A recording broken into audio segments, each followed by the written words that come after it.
Today I'm going to be doing this pattern, which is the Simplicity New Look 6576, which is an infant to toddler simple little sundress. This was a request by a viewer. She was having a little bit of trouble with understanding the instructions. You guys know I do things my way, so I'm going to show you guys how I would put this together. But the pieces you're going to need to cut out, well, for the one I'm making, I'm going to do the largest size, which is about a toddler 1 to 2. And these manufacturer patterns always run a little big, so I'm expecting this to fit at least 2 to 3, possibly. But I haven't made it yet, so we'll just see. I cut out piece 1 in the large size, which is the front, and I've got piece 2 in the large size, which is the back. I've got piece 4 and piece 3, and you see I'm going all out of order. I've got 1, 2, 3, and 4 all cut in the large size. And what I did was the little appliques that it has for this, they come in 3 different sizes each on a piece that I guess you're supposed to lay them out on the fabric and cut it out. But what I did was I cut the pieces out, copied them on my computer, and I laid them on the fabric and traced them with chalk. And I want my applique to be kind of rustic, because the fabric that I'm using, this fabric right here, is a rustic. It's if you like it and you want to use it, you can get it on the Hobby Lobby website. It's called I think it's called 19th Century Stripes. And I'm using that'll be the main fabric of my dress, but I took and cut a big heart out and then a smaller heart, which I think is actually the medium size heart, and then there's one even smaller, but I just used these 2. But so anyway, all of these 4 pieces have to be cut on the fold, and I've got the piece for piece 3 right here.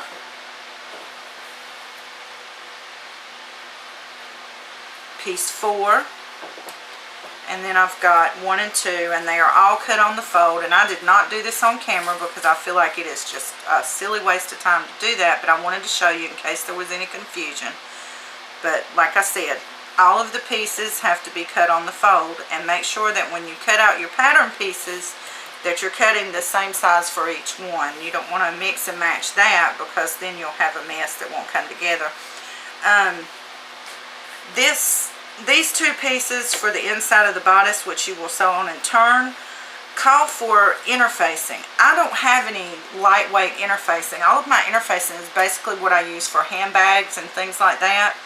And I don't really think it needs interfacing. I think it just makes it a little too stiff. So my recommendation personally is you don't need the interfacing, so you don't really have to use it. If it's your preference to use it, go with a lightweight, possibly a sewn-on interfacing instead of a iron-on.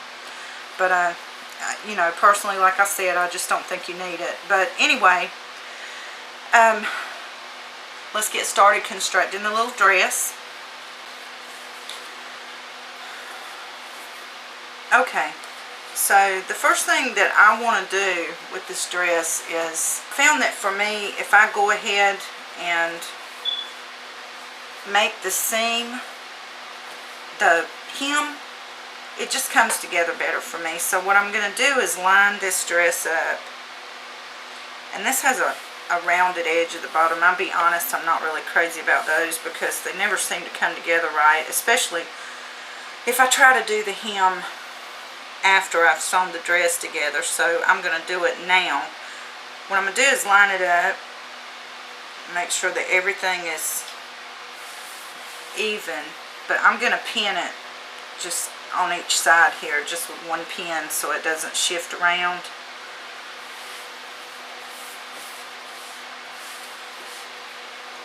What I'll do is iron this middle crease out, because where it was folded, and then I'm going to fold over the first piece, and I'm doing this with right sides facing together, and I'm going to do about 1/4 inch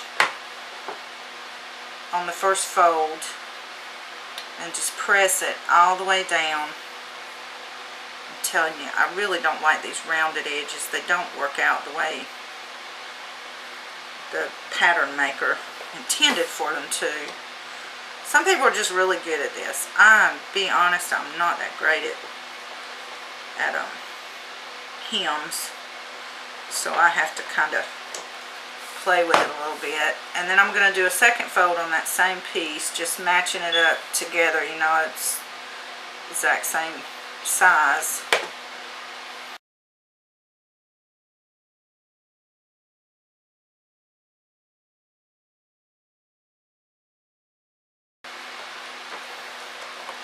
Alright, and then I'm going to flip it over to the other piece, and I'm going to make a small fold here, and I'm going to hem it. I'm going to press it, I mean. Sorry.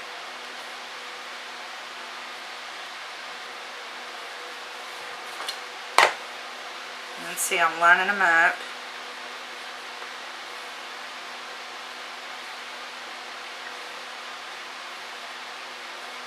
So I'm going to do that, and then I'm going to go over to the machine and I'm going to stitch along the edge of this hem.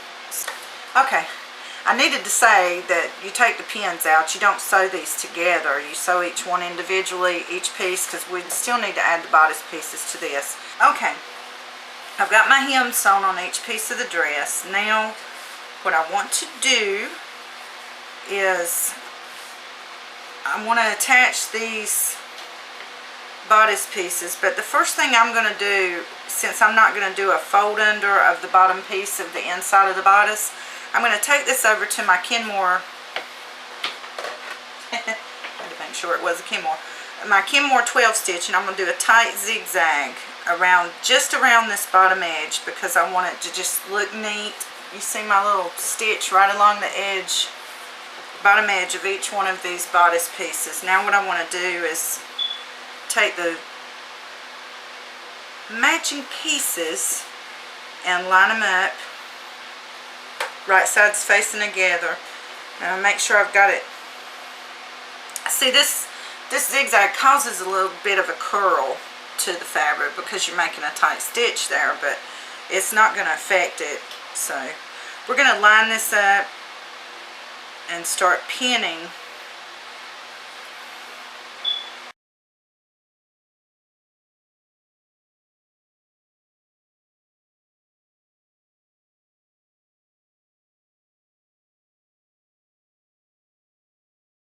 So now what I'm going to do is take it over to the machine, and I'm going to start from this edge of this underarm here, and I'm going to sew all the way around with about a 5/8 inch seam allowance. I'm going to have my machine set on 2.5 stitch length, and I've got, since my Viking has speed, I'm doing medium speed, and I'm just going to really take my time around these circled edges of the underarms. Well, around the whole thing really, because you don't want it to look like a hot mess whenever you turn it out.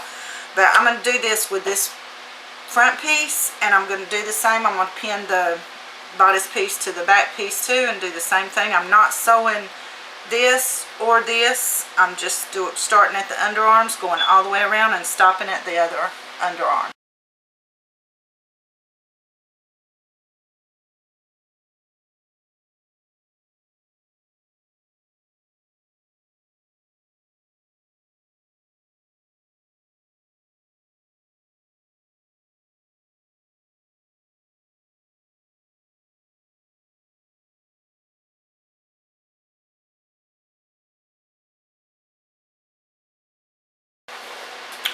Okay, I got the bodice pieces sewn right sides facing together on both of these pieces. Now the next thing I need to do is I need to do a little prep before I turn them.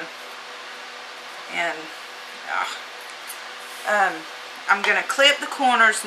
Don't clip the seam, but I want to clip the corners of each of the straps.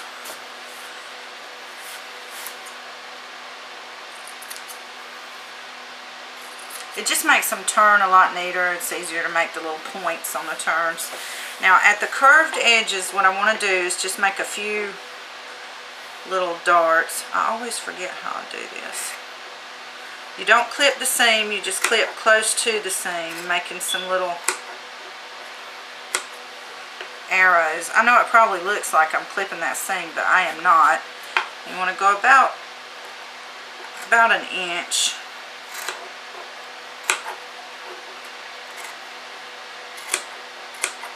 This is kind of difficult to do on this fabric. I don't know why. Space them a little less than an inch apart, maybe 2/3 of an inch, I think is what I'm doing here. I'm going to do that on that side and this side. And we're going to do it at the curves in the neckline. You can actually just do one, well, two. You're going to cut it twice.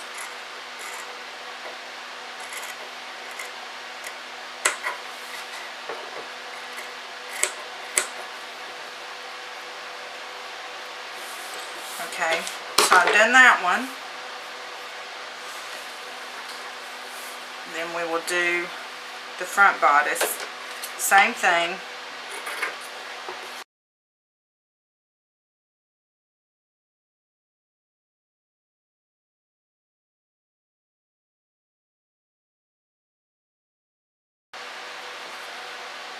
This is actually much easier than the big scissors. Okay.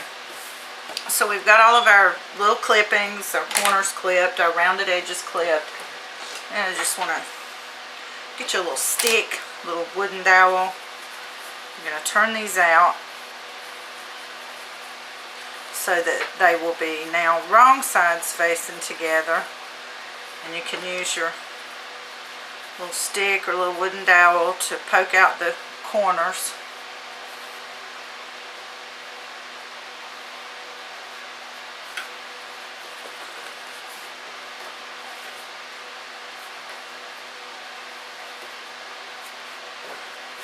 Just want to straighten up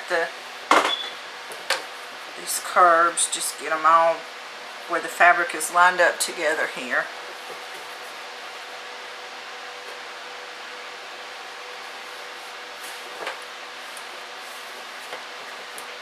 See, it may look at first like, oh, that's wrinkled, that's not going to work out, but all you have to do is kind of pull it with your fingers and straighten it out, and then you want to start pressing.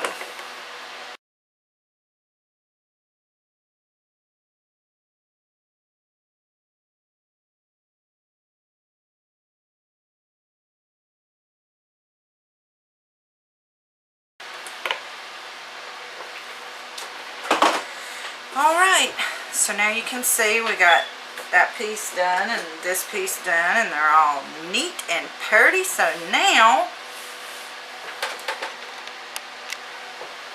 we want to line them up, right sides facing together.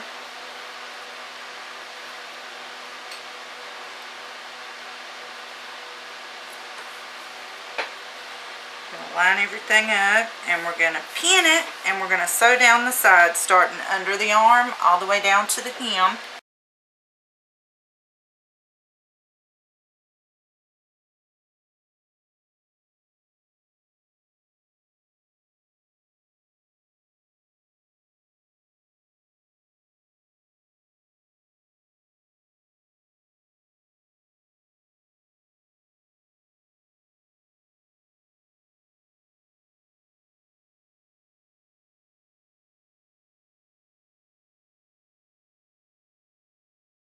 Okay, now that I pretty much got the garment finished, the only thing I'm going to need to do is put the applique on and do buttonholes and buttons. But before I do that, what I want to do is the corners under these arms and the bottom here, I just want to clip them at an angle just so that they lay nicely. And I will probably go in after I'm done with this whole thing, and I'm going to use a tight zigzag. Normally with a child's garment, I like to open this up and press this, and you can do that. I think that might actually be a better idea here instead of doing the tight zigzag. So basically what I'm going to do is lay this with the sides out like this, and I want to open up this seam. It makes a more comfortable garment, really, for anybody you're making it for, not just for a child. But I want to, see, I clip that and it's kind of hard to open up.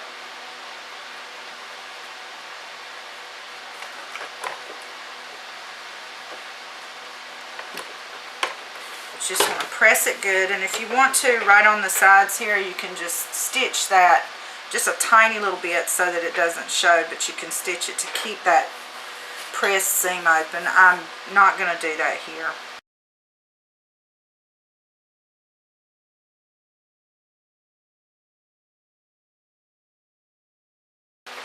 I'm not going to do the buttonholes and all of that on camera because I have a video for doing buttonholes. But I will do the applique, and I want to show you guys how I'm going to put it on there. And I did it last. Look at how nicely the the stripes lined up. I'm so proud of that. Did it do it on the other side? Yeah, not really. This side is like perfectly lined up though. I don't know how I did that. Okay, y'all, sorry about that. I didn't get to show the whole thing of me sewing this hard on because my camera battery died on me. So I'm going to try to get through it. I charged the battery just a little bit. But you can see I didn't sew along the edge. I sewed away from it. And what I want to do is just go all the way around and make some little cuts. If you want to do this rustic heart this way, that's why I'm showing this. But I'm just making little, maybe 1/4 of an inch cuts, about a 1/2 inch apart. 1/4 of an inch. No rhyme or reason to it. I just thought it would look neat this way, give it more of a rustic look. And I used the red to give it a little red clash. You see I've already gone in and sewn my buttons and my buttonholes. Like I said, I have a video up on how to do buttonholes and buttons, so if you want to check that out. And I haven't tried doing this way before. We're just going to see how it comes out. Now I've got an ordinary nail file here, and I just want to kind of rough up these edges on both pieces of the heart.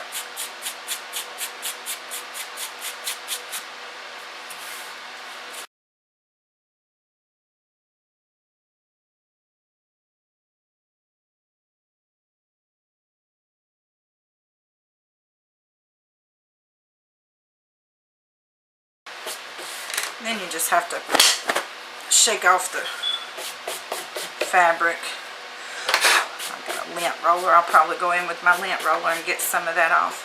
So here we go. I'll take a photograph so you guys can see the whole thing. But that turned out really nice. I had fun with this. I'm glad my viewer suggested. I'm sorry I forgot your name. I meant to write it down so I could shout you out in the video. But I hope you enjoyed this. I hope it was helpful. And as I said in the beginning of the video, you don't need the interface, and it's actually just too stiff, and it might make the dress uncomfortable for a small child. So I don't think it even needs it. And I like this rustic look of it, and the interfacing maybe gives it too crisp of a look. So try it without the interface, and use some scrap fabric at first if you have a project that you want to do to gift or to sell, or however you're going to use it. I would practice it first and see how you like it with a similar fabric to what you're going to use for the one you're actually going to gift or sell or whatever. So there you go. That's my little sundress pattern. Peace, y'all. Bye-bye.